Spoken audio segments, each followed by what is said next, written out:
কি করছি রে?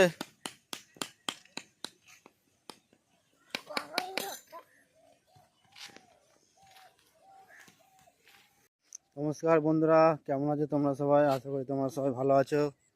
তো আজকের সকালে আমি যাচ্ছি ধান কাটতে। দেখতেই পাচ্ছ কাঁধে গামছা আছে, চাষি ভাই হয়ে গেছি।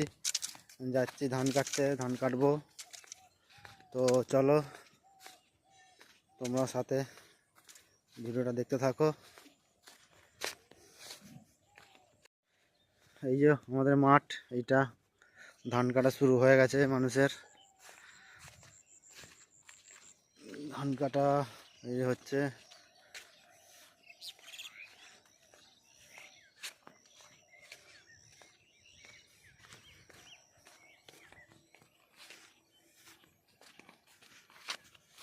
গাইস, এটা আমাদের জমি, এটা ধান কাটবো। ধানটা কাটতে হয়ে গেছে। এখানে একজন দাদা ধান কাটা হয়ে গেছে, ধান শুকোনাও হয়ে গেছে, এটোনা হচ্ছে, এই যে বাঁধা হচ্ছে দেখতে পাচ্ছ।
গাইস দেখো, ধানটা কাটা কমপ্লিট হয়ে গেছে।